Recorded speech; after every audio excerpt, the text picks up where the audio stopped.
bienvenue dans cette vidéo de remédiation mathématique. On rappelle ici ce qu'est une fraction irréductible. Si je prends la fraction 12 sur 18, rappelons qu'on a vu ce qu'on entendait par amplifier ou simplifier une fraction. La question que je me pose est donc de dire, cette fraction peut-elle être simplifiée? Il s'agit donc de décomposer 12 et 18 en facteur premier.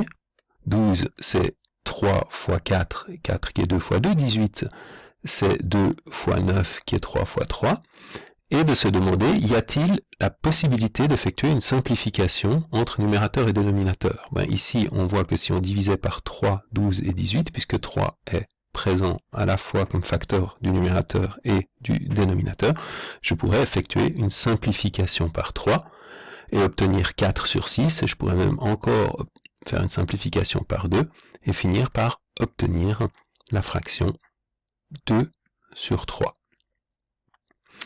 Cette fraction, maintenant, si j'essaye de la simplifier, je devrais trouver un facteur commun entre 2 et 3, ce qui n'est pas possible. Lorsqu'on ne peut plus simplifier une fraction, alors on l'appelle irréductible.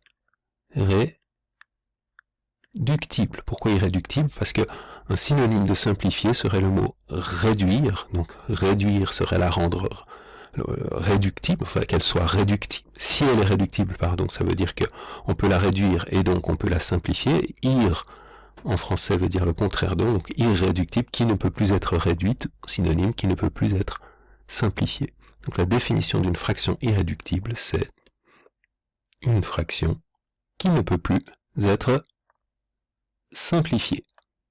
Une autre petite vidéo donne un exemple un peu plus compliqué, mais pas tellement, pour montrer comment on rend les fractions irréductibles. Maintenant, pourquoi souhaite-t-on travailler avec des fractions irréductibles? Vous vous rendez bien compte que de manipuler la fraction 2 tiers plutôt que la fraction 12 sur 18 va être beaucoup plus confortable à partir du moment où on va effectuer des opérations entre fractions, c'est-à-dire les additionner, les multiplier, les diviser, etc. On prendra l'habitude systématiquement de commencer par simplifier toutes les fractions qui sont présentes dans le calcul au départ pour les rendre irréductibles avant de commencer le travail d'opération, donc plus, moins, fois divisé entre ces fractions, et le résultat lui-même, le résultat final, on prendra aussi l'habitude de le donner toujours sous forme simplifiée, puisqu'il est plus facile d'appréhender 2 tiers, deux parties d'un tout séparé en 3, donc 2 de 3 parties, plutôt que 12 18e, ce qui est un peu moins naturel.